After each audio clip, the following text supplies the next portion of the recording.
wondering what's going on? Well, you're witnessing the destruction of the Golden Gate Bridge in the movie Monsters vs. Aliens. I'm here to present a case that deals with the destruction of a bridge similar to this one. This bridge was located in the state of Washington, famously known as the Galloping Gertie because of its oscillations, which was a tourist attraction for many. It all came crashing down in the same year it was built. This bridge is known as the Tacoma Narrows Bridge. Due to factors such as the Great Depression, engineers developed cheaper and more efficient bridges, which were simple and slender in design. In comparison with the bridges such as the Golden Gate Bridge, costs for the Tacoma Narrows Bridge were as low as $6 million. But this was only the beginning and not the main issue of concern.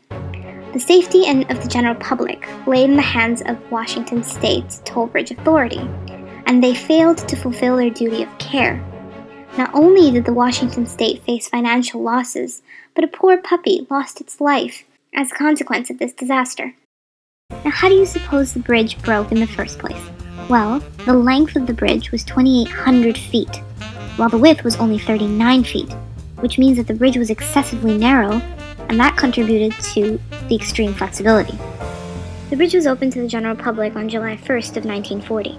However, it didn't last long, and so on November 7th, the same year, the bridge met its demise. The great flexibility of the bridge was its fundamental weakness. The excessive flexibility made the deck too light and shallow. The investigation board concluded that the engineering team did not study aerodynamics in relation to suspension bridges well enough. The early failures were said to be due to high traffic load, and not looked into more competently when they were actually because of the wind. Professor Frederick Burt Farquharson, an engineering professor at the University of Washington, proposed two solutions. The first one was to create holes in the bridge for the wind to pass through, but it was rejected due to its irreversibility. The second solution was to add wind deflection devices, which was accepted but not carried out in time, leading to the collapse of the bridge just 5 days later. The bridge was lighter and narrower than any bridge that was ever built, and was done in the interest of economy and cheapness. Headlines said that the agency's engineers protested against the plan, and state's experts called Moises' plan fundamentally unsound. PWA's own engineers refused to approve the bridge.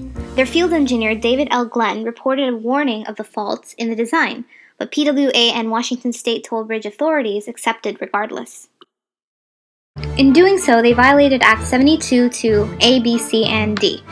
They did not take the necessary precautions to keep the bridge up and running. They were liable for the safeguarding of life. They failed to act and correct situations that the practitioners believed may endanger the safety and welfare of the public.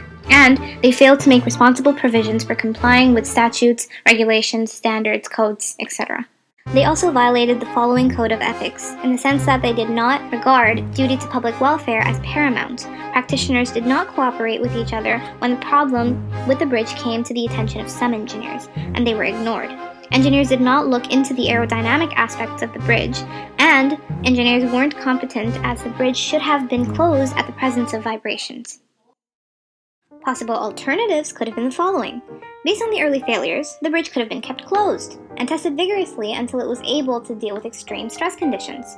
Or, seeing that the bridge was oscillating, it could have been closed for repair and at the very least taken into account the solutions proposed to prevent the oscillations immediately.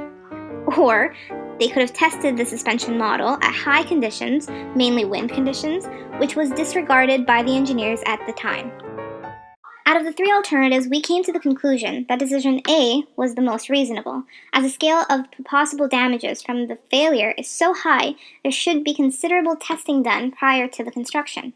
Washington State Toll Bridge Authority had a duty of care to create a bridge for the general public. They failed in that duty of care and now have to face consequences, which proves that this case is a tort law case. The case study that closely related to this one was the Winnipeg condominium case, as they both had a failure in construction, which endangered the public and had potential for life-threatening injuries. In this case, we know that the plaintiffs were the general public, while the engineers and the bridge authorities were the defendants.